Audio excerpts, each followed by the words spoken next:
Kita bersyukur kepada Allah Subhanahu wa Ta'ala yang selalu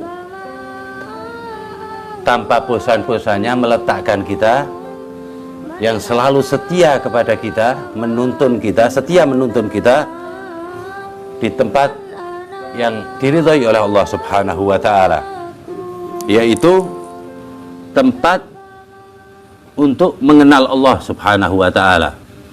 Mengenal Allah Subhanahu wa Ta'ala harus lewat menuntut ilmu Allah Subhanahu wa Ta'ala. Jadi orang menuntut ilmu Allah Subhanahu wa Ta'ala dan syariat Nabi Muhammad sallallahu alaihi wa alihi wasallam, semuanya tujuannya agar kita mengenal Allah Subhanahu wa Ta'ala. Dan tidak ada orang yang bisa mengenal Allah Subhanahu wa Ta'ala tanpa mengenal dirinya sendiri dulu. Dan cara-cara pengenalan pada diri kita yaitu dengan syariatullah wa sunnati sayyidina Rasulillah sallallahu alaihi wasallam.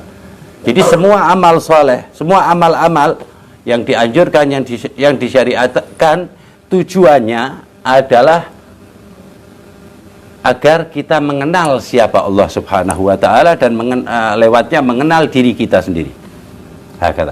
Tidak mungkin orang bisa mengenal Allah tanpa mengenal dirinya sendiri. Jadi semua orang yang alim di mata Allah adalah orang yang mengenal dirinya, dan tidak ada orang yang mengenal Allah tanpa mengenal dirinya sendiri. Dikatakan bahwasanya man arafa nafsahu arafa rabbahu. Siapa orang yang mengenal dirinya, faham dirinya, tahu tentang dirinya, tahu kelemahan dirinya, tahu kecilnya dirinya, tahu lemahnya dirinya, tahu dari apa dirinya dan lain sebagainya terus tentang dirinya, maka dia akan diperkenankan oleh Allah Subhanahu wa Ta'ala untuk berkenalan dengan Allah Subhanahu wa Ta'ala. Jadi semuanya orang menuntut ilmu, belajar, semuanya intinya agar dia tahu siapa dirinya, yang tujuannya adalah untuk mengenal Allah dan mendapat ridhonya Allah Subhanahu wa Ta'ala. Semuanya, sholat, zakat, taklim, semua ilmu itu pengenalan diri kita.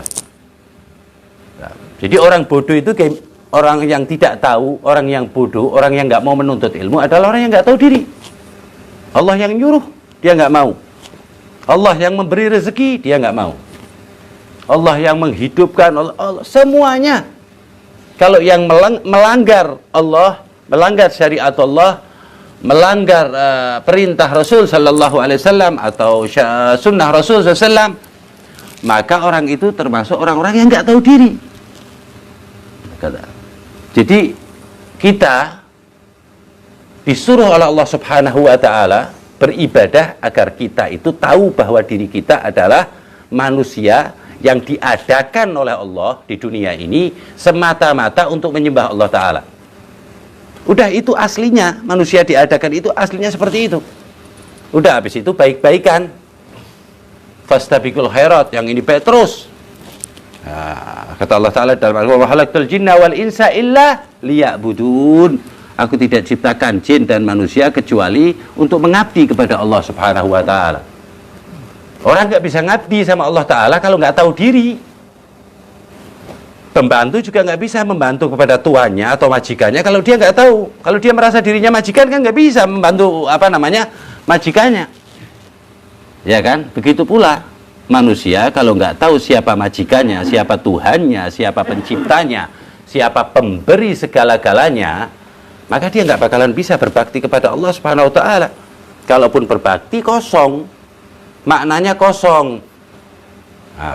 Itu asli daripada maksud ibadah kita, agar kita tahu diri. Ya, kalau sudah kita tahu diri, baru kita dijadikan manusia beneran di mata Allah Subhanahu wa Ta'ala. Nah, kalau kita nggak mau tahu diri, maka kita jadi setan, jadi iblis.